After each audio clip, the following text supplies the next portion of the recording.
Welcome to the Even Better podcast, where your host, Sinikka Waugh of Your Clear Next Step, brings you exciting content about making communities better by helping people get even better at work.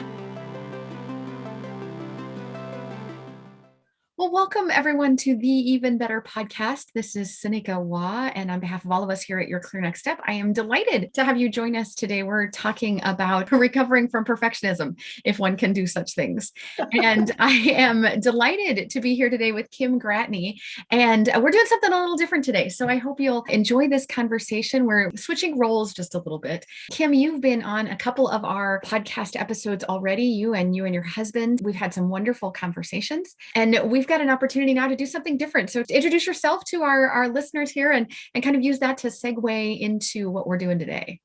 Well, thank you, Sinikka. It is such a delight to spend this time and space with you once again. And I really love, as a small business owner, your willingness not only to guide, mentor, and shepherd others, but also to put yourself in the shoes or boots of those you typically interview. And I love that the backstory of this opportunity came to be, and I would love for you to add on to this, but really it was rooted in me asking you, how have you stepped into the discomfort of a recovering perfectionist? Perhaps I think both of us share a laugh over our tendency of, trying to control life, right, and situations, and realizing in our seasoned spaces just really how that isn't a thing and how we are not really the ones in control, and that perfectionism doesn't have to be a way of life when good enough is enough. And so when I asked you for that guidance and I asked, would you be willing to spend some time just helping me to better understand your journey through those tendencies into growing your business? Would you share what went through your mind and how we got to today? Yeah, absolutely. As I was reflecting on your question, you made an observation that I found humbling, and I'm grateful for it. But you made an observation that I seem to have gave the impression that I have things figured out. And so that was a delight for sure.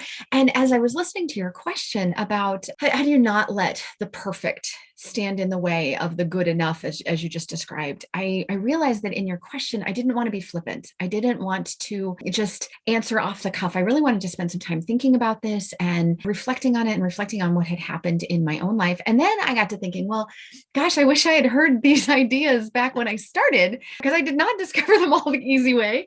So I wish I had heard them before. And then I thought, well, I'm not all that different from anybody else. So if I would have used them earlier, maybe they're useful to someone else as well. And so in my desire to honor your request and answer your question, I wanted to give that the thought and the reflection. And then also, maybe, is there something we could do that would be useful for others as well? And I know you also serve in that mentorship capacity, helping other business owners along. And so I thought you wouldn't mind this approach. Brilliantly stated. Yes. And I think that's a beautiful segue into just the importance and essential nature of that transparency and vulnerability. And none of us have it all figured out.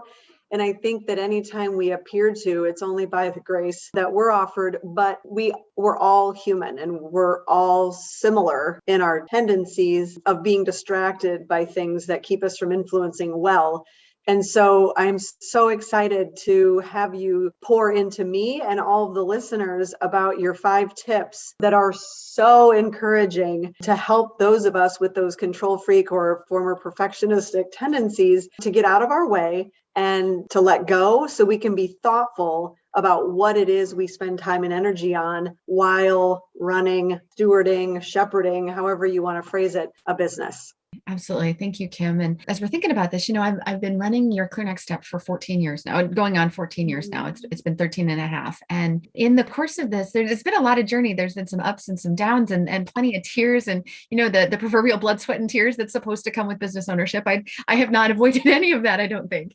But I know that one of the things that's true about my journey, and I'm so humbly grateful for this, is that I wake up every morning knowing that I'm doing what I'm supposed to do with my life.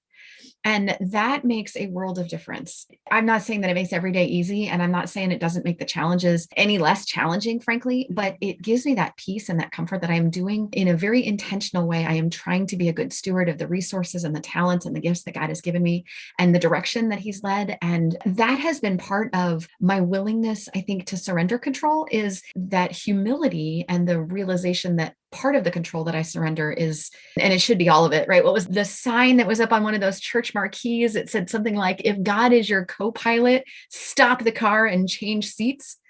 Right. Right. That's, and so it's not some of the control, it's all of it. Right. I surrender all. Everything that is this business is, I have tried to do for His glory and with His divine leadership. And then I look to my day to day, and some days that it's not as easy as other days. Right. It's still, I want it my way. My way works really, really well. So let me just, and if it's between me and God, sure, He can have it. But if it's between me and that other guy sitting down the street, I assure you, we're going to do this my way instead of their way. So I came up with these 5 tips, right? 5 ideas to not let perfectionism or control freak tendencies prevent us from being good influencers, right? They're tendencies. It's, there are people who know all kinds of things. There are things that about me, and you spend any time with me, that I move fast, that I have really, really high standards for myself and for those around me. That I'm maybe not the slowest driver out there. And maybe my relationship with time is a little bit loose.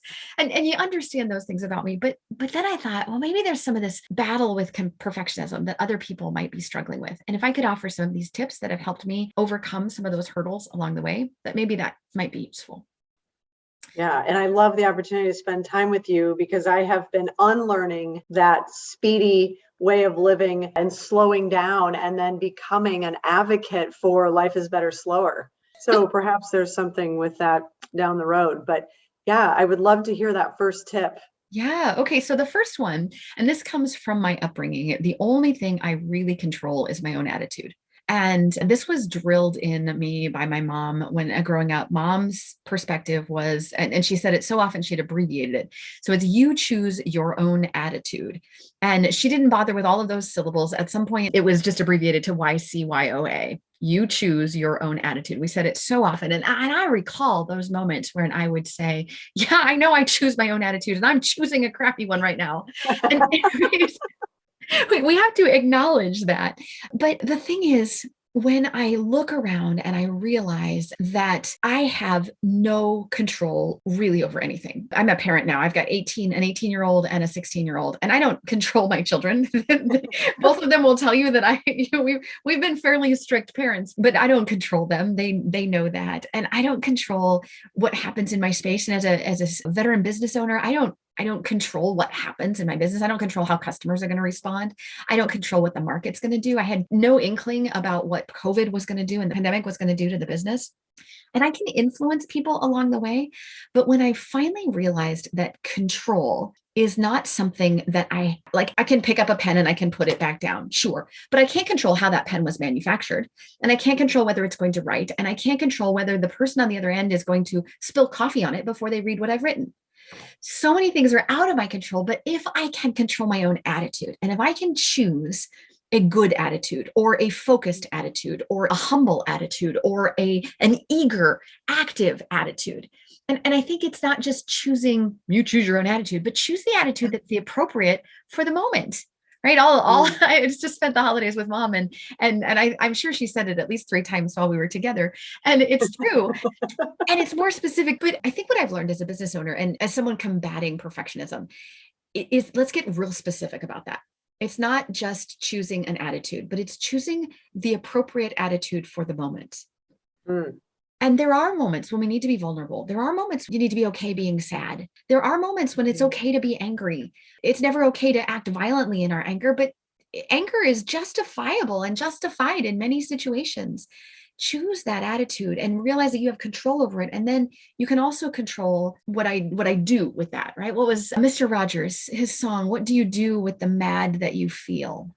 Right? It's allowing for that attitude and then choosing what you're going to do about it. I think those go hand in hand with that, choosing your own attitude.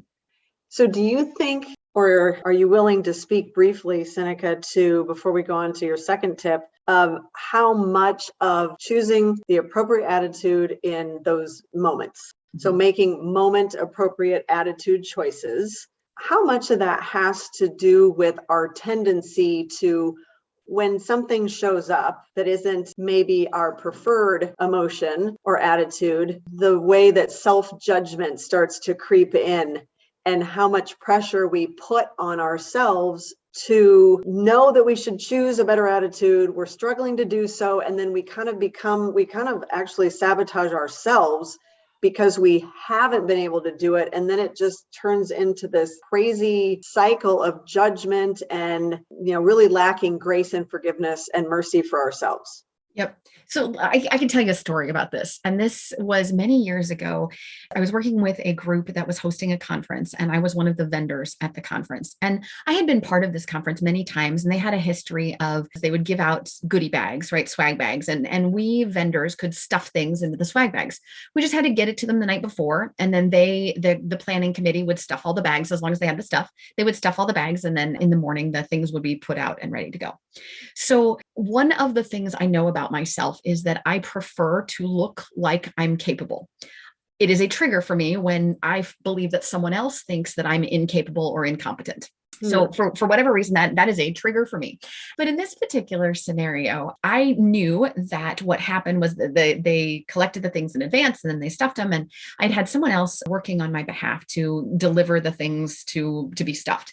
And she'd come back to me and she had said, well, Sinikka, they told me they're not doing that this year. And I'm like, well, that doesn't jive with what I know, but okay. She said, I talked to them and they're not doing that this year. And what we're going to do is in the morning, we can just drop things in the bag in the mornings. Well, then we're going to get there at 6:30 in the morning. That's kind of an early start, but okay, we'll try it. And so we're setting up at this trade show, at this conference. And in the conversation, as I'm setting up my booth, I've got this box of their pens, right? In fact, it's the same silver pens that we're still using today.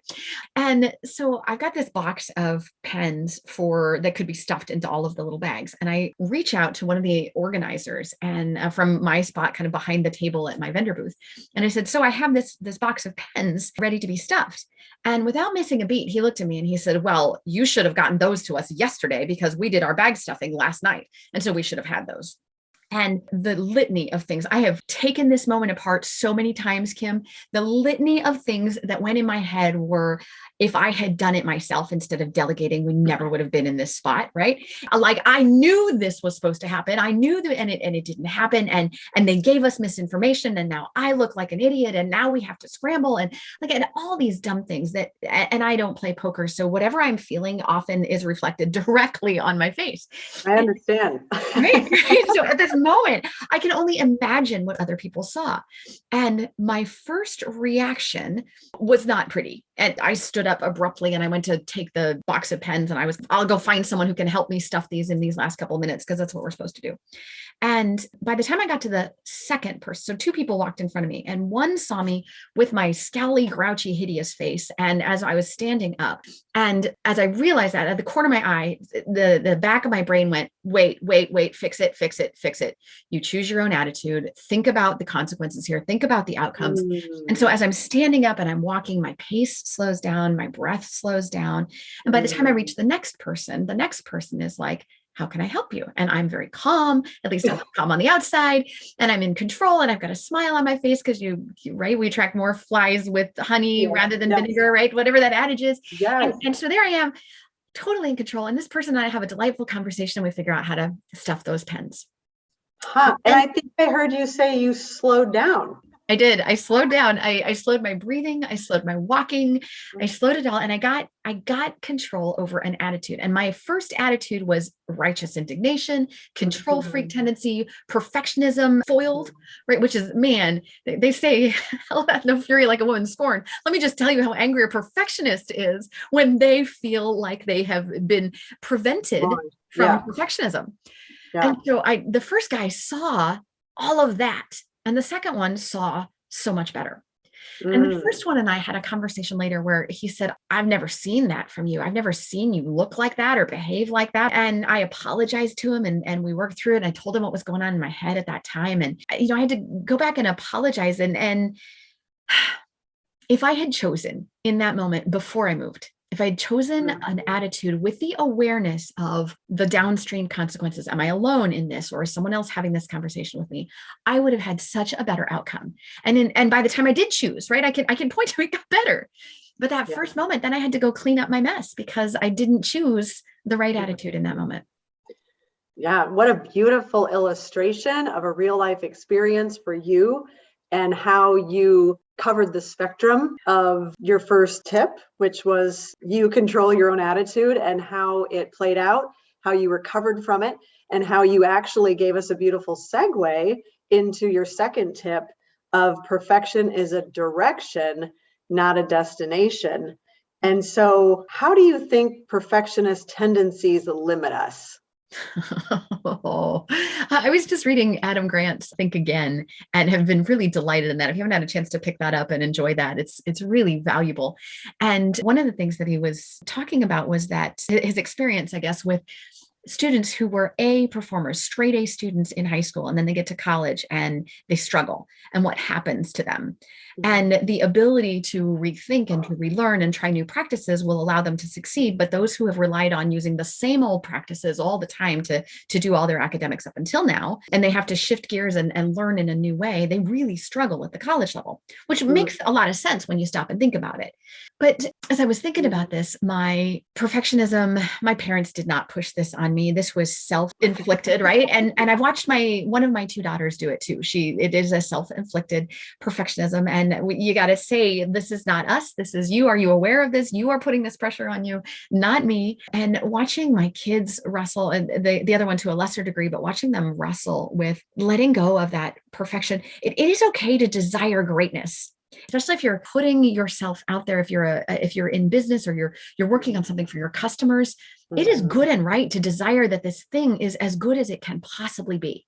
Right? When you're putting it in front of someone else, and certainly if you're charging for a service or for a product, it had better be a good product. That is good and right.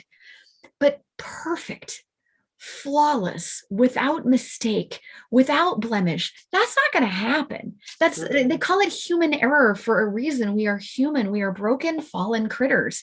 And when we think about and we acknowledge that inability to be entirely and always consistently perfect, when we can pull that off and say, I can be as good as I possibly can for this moment, but I can't achieve it perfect. And maybe I got a 4.0 through high school. Maybe I got a 4.0 all the way through college and grad school. Maybe I always did have great grades, but that doesn't mean that I'm perfect. And it doesn't mean that I should continue to aspire to that. I need to find that balance of good enough so that it doesn't prevent me from also enjoying hobbies and things that I might not be good at. Yes, because I was just going to ask it as I wonder and listen to you, how often we use just one marker to measure our worth, right? So often it's academics, yet that is one small portion or element of who we are. And I think that can be such an inhibiting measure. And so getting back to that tip of perfectionism, or perfection is a direction, not a destination, could you talk a little bit about what it felt like to begin the process of letting go of that, stepping out of that mindset so that you could grow as a person and you could grow as a business owner? I can give you a couple of examples. And I think my first breath is terrifying. It's scary. It is absolutely scary. If you believe that you are in control, right? If you have these false illusions that you're a control freak, all right, if you prefer the situations in which you're controlling, and then you realize that you can't be perfect, or that you're willing to be something less than perfect, something more human, it's terrifying. It's scary. It's scary to let go of that. It's a impression of ourselves that others are not even holding us to that standard. And so when I can let go of that, a couple places that played out. One of them was as a quality assurance analyst, and I was helping with some testing on some software that we were doing. And so I was playing the role of a quality assurance analyst, and I came across an error in the system that was, if we wanted it perfect, if we want 100% with no mistakes, no nothing, then this error, it was a typo on a word that the internal team was going to see. I remember itemizing this and finding this bug and specifying that this bug needs to be fixed. And I remember being absolutely indignant when the project leader said, we can't afford to fix that bug. It got deprioritized. It's just going to have to wait, because the things that went above it were the customer facing pieces and the actual functionality pieces. And then we sort of ran out of dollars. And I remember thinking, well, hang on, that's not perfect. Isn't perfect where we want to be. And that was when I had first come across the idea that we in business can only afford to do about 60% of what we want to do. There is a cost of quality here in North America that seemed to be and this study came out 4 or 5 years ago already, but it seemed to imply that 50 or 60% of what we want to do, we can afford to do. So if you've got a list of 10 things that you want to do in your business, here in North America, our businesses can only afford to do the top 6. And so if we're wasting some of that time making that very last thing as perfect as possible, we're wasting company resources, we're wasting company money, when in fact, good enough might be able to get us far enough, right? We might be able to be okay with that. So that was one example. And then another example is a more personal one. I'm an academic. I'm a studier of words. I'm a vocalist. I sing in our church on Sundays, and I lead the worship service. And the thing that I've never felt like I had any skills at is like the painting, like visual arts. I have no skills in the visual arts at all. And I run a session where I teach about change management, and I draw stick figures. And I'm always poking fun at my ability to draw stick figures. Or in my project management, I draw a triangle, and I'm always really excited when my triangle has 3 sides that connect. So visual arts are not a thing for me. And public displays of artistry are things for other people, right? Not for me, because I have spent my life doing what I'm good at, right? And liking to do, I like to do what I'm good at, and I like to be good at what I do. So they go hand in hand. So I've limited myself to these things. And it's crazy limiting. And a few years back, a friend invited me as part of a women's networking group. It was let's meet up and we'll do one of those drink wine and paint a canvas as a group of people. And we got to get together and drink wine and paint pumpkins. And I was terrified. I really absolutely were like public displays of artistry, just not it for me. I have no skills in this space. It's not going to work. And I had so much fun.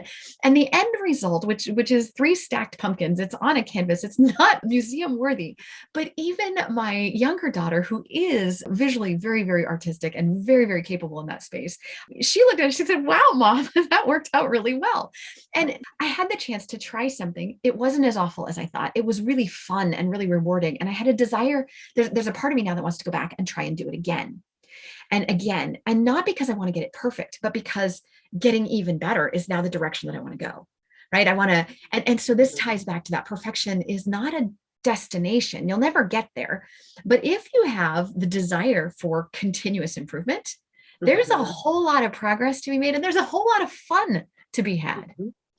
Yes. So I am wondering how willing you are to step into discomfort and just throw out to listeners today. Anybody is interested in joining Sinikka on Take 2? We could all go as a big group. Absolutely. That sounds great. Let me know if you want to do this. I will happily do this again. I've never been to one of those. And so I think that would just be very fascinating, and all the better to help you be even better as well. So opening that up to listeners as a way to keep attention and infuse a little bit of humor as we move toward the 3rd tip of people matter more.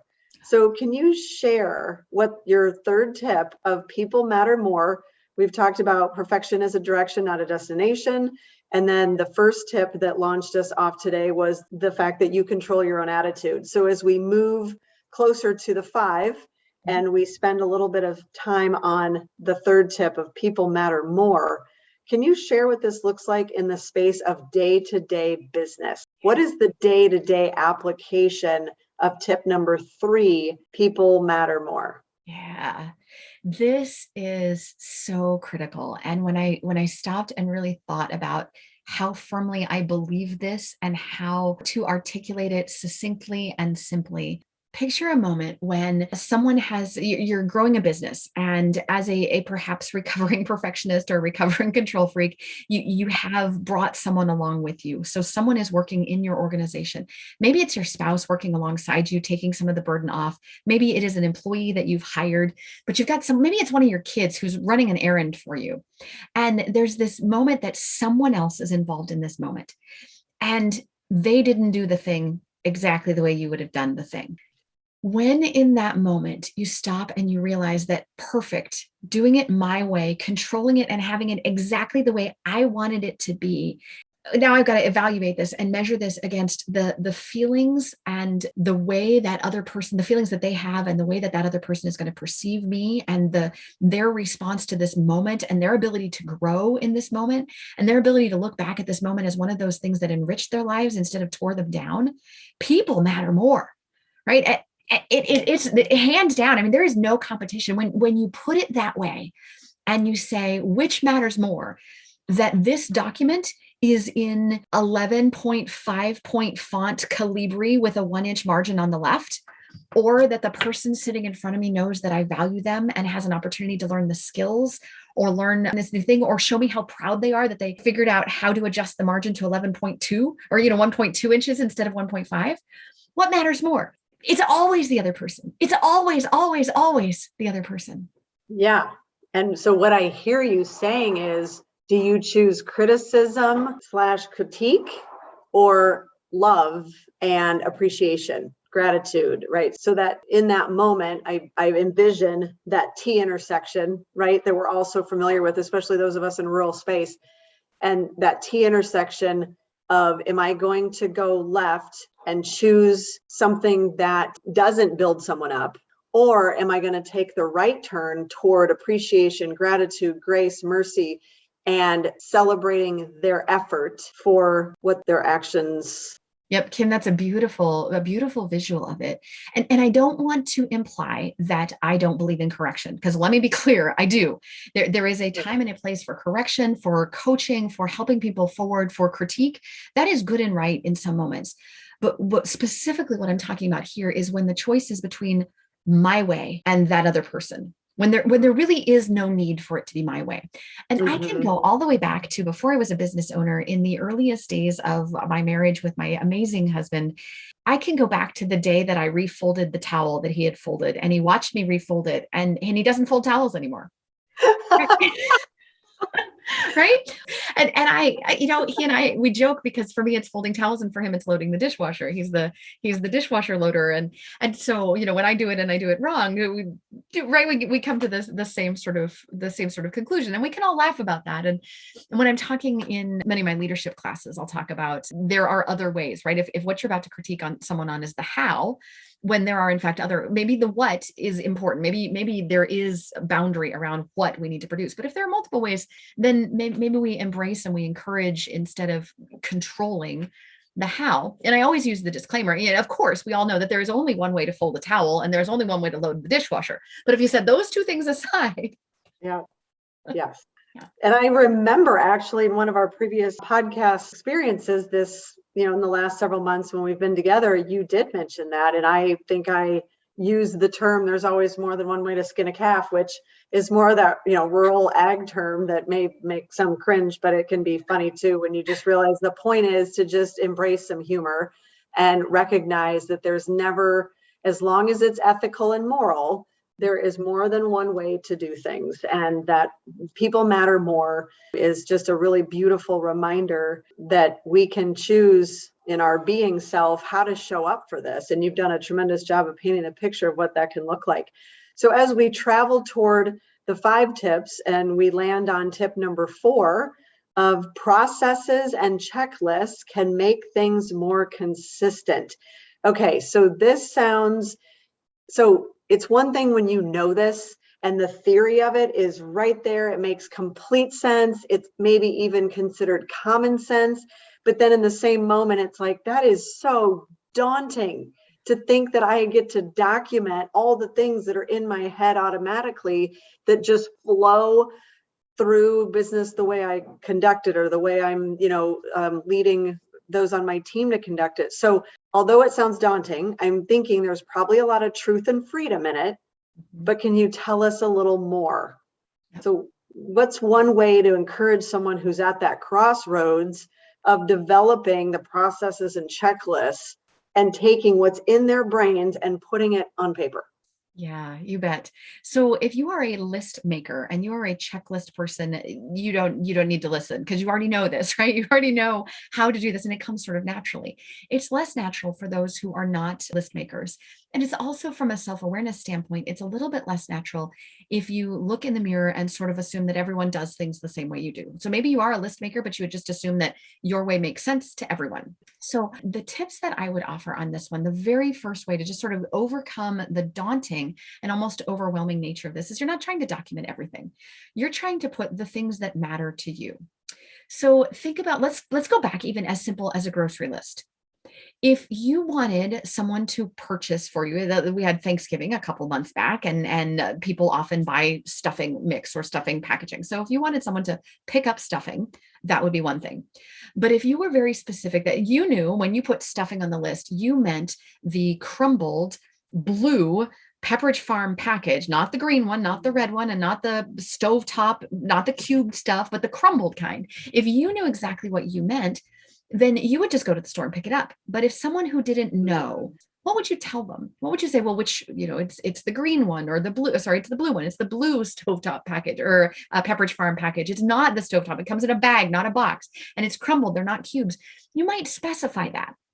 And so using that as a building block, when you think in your business about the things that have to be done a certain way, or that the outcome needs to look a certain way. In our organization, there are checklists for what a proposal needs to look like before it goes out the door. Things about the location of all of the right information, and do we have all the data here, and do our headers and footers match, and we double checked the places where information appears twice so that it's consistent. We've got a checklist for our invoice processing to make sure that our invoices are created correctly, and that the process for receiving the payment and then paying the consultants who may have helped us deliver that work, we've got a checklist for that.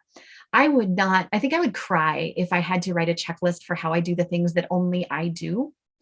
But as soon as I'm willing to hand over, as soon as I'm willing to delegate, as soon as I'm willing to have someone else be involved, I can't hold that other person accountable for doing it in a certain way or meeting a certain set of parameters unless I communicate that set of parameters. That makes sense. If I don't tell them what good enough looks like, how will they know? Yeah. And I think I'm not remembering the person who said this, but there's a quote along the lines of the biggest mistake we make about communication is assuming that it's occurred. Yes, absolutely. And, forgetting that what we're thinking isn't necessarily showing up in someone else's space unless we speak it clearly and concisely. Yes. Yeah. What resources do you suggest to aid this process? So in our organization, we used really simple Microsoft Word templates, and we used Excel sheets, and we sort of created them, a simple step process. One, I like the column where it says there's the step number is 1 or 2 or 3 or 4. And then there's a column that says who does it. Is it me? Is it an admin? Is it the customer? Is it the vendor? Is it time? And then the third column is what's happening, right? What's the verb? So for our invoice processing, it's that so-and-so submits their timesheet and we enter the timesheet on such and such a place. And then we create the invoice out of that. But keeping it really, really simple is where I recommend starting. I recommend prioritizing the very first thing that you're interested in delegating. Recommend, if you're not someone who thinks in process naturally, or if you're not someone that thinks in step by step naturally, find someone in your network who is, and invite them to spend a half hour with you, or to observe you and write down what they see. To help you with that change in thought process. Several of the coaches in our network are process engineers, and so they can watch a process and then make recommendations about how to improve that process. But if that's not how your brain works, then bring someone alongside who does kind of think in process and think in steps. You'll recognize that this kind of person is someone who would do that if they say things like, well, first and then and second and third and finally. And if you know when they talk, they often talk because they're counting things on their fingers. You can watch them counting their points on their fingers before the conclusion. That's a great indication that that's someone who thinks in that way. I think as you're thinking about these processes and the checklists, don't be daunted by it. And instead of letting it overwhelm you, think of it as a way of being in two places at the same time. If I have captured my ideas and my thoughts in a checklist, then I don't have to be in the room making sure that that checklist is followed. I can just see the end result. Have the things been checked off? Go back to when kids were little, right? To clean your room is an expression that one might say to a child. But if the child doesn't know that clean your room means pick up the laundry off the floor and put the dirty laundry in the dirty laundry bin and the clean clothes in the drawer where they belong, put your toys out of the walkway, put the trash in the trash can and bring the dirty dishes to the kitchen. Whether that child is 7 or 17, if they haven't figured that out yet, you can make a checklist that says, okay, here's when I say clean room, these are the things that I mean. And it allows you to be in two places at once. It allows you to kind of let go of some of that controlling. It also gives others the chance to grow and to try things and to try and understand how you came about those thoughts and why, what matters to you and why when you engage in conversation about them. And then it's not nagging. It's here. Let me introduce you to this. This is what I'm thinking. What do you think? And others can see that and ask questions and engage. And then they can go grow on their own while they try it. And that is a beautiful example. So many of us say one thing and it actually has about 12 subpoints. And we just expect that because we have set the example and they should notice how our room looks, that it's really clear and obvious what their room should look like. However, I have been proven wrong on that point more times than I want to count. So we'll leave that one there. But thank you for that entertaining and very pragmatic example, Sinikka. And I am very excited to be even closer to tip number 5. You don't know until you try. And once you try, you can always adjust. So this one being a little lengthier than the others and probably equal or even more impactful, very enticing theory, heart-stopping to activate. Can you tell us a little bit about how you got out of your own way enough to even try? This is an approach that I've taken with our business that has been just really joyful. It is a joyful approach because we can say, I don't know, let's try it.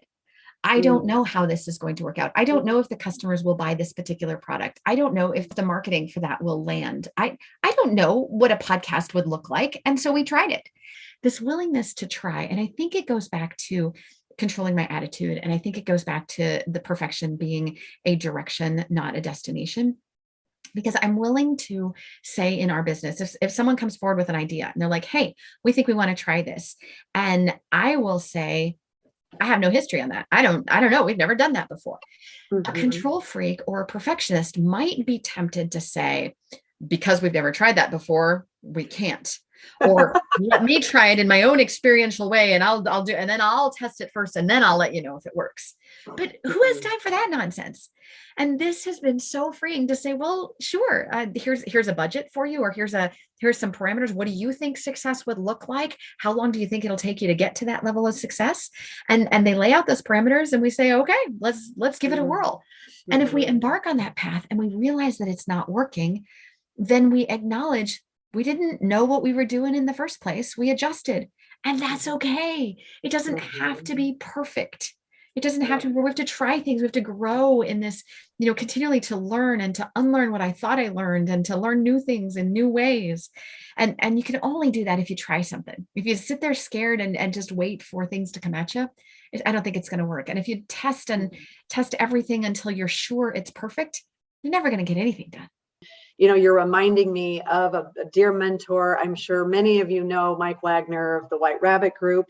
And I remember so frequently his comment to me in many mentor sessions about learning only occurs after action. So we can't learn from something that we haven't tried. But so often perfectionism prevents the try. Because we're too afraid of what we might look like or being a failure or whatever else. But as we work to soften the fact that failure does not mean something's over, it just means that we learned a way that something doesn't work. But learning can only happen after action has occurred is just a beautiful way to support what you're saying with that 5th point of you don't know until you try. And once you try, you can always adjust. And being flexible and fluid in that adjustment just sounds so liberating. Oh, it is. It's so fun. And there's joy in the adventure. If I succeed, if I move forward and it works, then there's great joy. And if I move forward and it didn't work, there's great joy in acknowledging that one didn't work. Let's try something else. Yeah, and you have some comedic relief along the way and some good stories, and right. And it also, I think, helps us to be more human to other people. So when we're willing to share those things that didn't work so well, or if you want to call them failures, or however you're referencing them, we give an unwritten and unspoken permission to others to recognize, like you said earlier in our conversation, Sinikka, that you're not that much different than everybody else. However, willing to reflect and think about how might my experiences maybe help others. And that really just, I think, leads to the connection of, it helps us all be real, and being real and being human and embracing that. I just find it extremely beautiful and a huge blessing. For sure. For sure. Yeah. Thank you, Kim. Yeah, well, thank you. It's one of the biggest topics covered in coaching sessions with emerging leaders. And so I just really appreciate and will share this podcast with so many of them, because you gave a very real and practical insight into how to choose to step away from those tendencies a little bit. And a little bit is enough, because a little bit can go a long way. For sure. For sure. Thank you, Kim. Yeah. Well, thank you for this beautiful idea. This was about you. It was your idea. You said, hey, should we talk about this? And I went, wait. And in closing, if any listener wants to join Sinikka in her quest to try creating a visual art again at a paint and sip located somewhere in Central Iowa, please reach out to Your Clear Next Step and let Sinikka know that you're interested, and perhaps we could all find a date and time that works to gather and support her and experience it. That sounds great. We'll let you know when that is, Kim, because we'll invite you along too. Well, thank you. Well, so this is the Even Better podcast. And I know we're at time here, but because it's the Even Better podcast, we got to throw that last question in there. Yes. Thank you so much for the little nudge. So Sinikka, so excited to listen to what is one thing that is making you even better right now. I got to tell you, I am on cloud 9 about this right now, because a personal lifelong dream has come true. And that is what's making me even better right now. I was invited to teach a class at my alma mater, and I am so deeply grateful for the opportunity. It's on the entrepreneurial mindset. And the research that I'm doing, and the self-reflection that I'm doing, and the course preparation that I'm doing, and the prayer-filled preparation that I'm doing for the students is so much joy and is so much fun. And the things that I'm paying attention to are helping me be even better in my own business, as well as being just deeply delighted in my persona, just in who I am. I am so deeply fulfilled. That is a gift to learn. So beautiful to hear about. I can tell how grateful you are and how exuberant this opportunity is making you, especially given the fact that it's you realizing a lifelong dream. And so we look forward to perhaps hearing how it goes and how the semester progresses. And we'll definitely be thinking about you and praying for you as you step into that space, and blessings for a tremendous opportunity to influence. Well, thank you, Kim. Thank you for being our host today. Thanks for taking us through this session. And I will wrap this up on behalf of all of us at Your Clear Next Step. And to our listeners, thank you so much for tuning in and for sticking with it. I know this was a long one, but hopefully you found some nuggets that were useful in here. And on behalf of all of us at Your Clear Next Step, we hope the rest of your day is even better.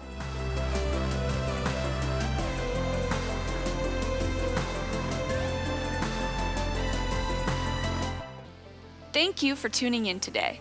The Even Better podcast will be back with more content soon. But in the meantime, subscribe to our podcast or check out our website at yourclearnextstep.com for more information. See you next episode.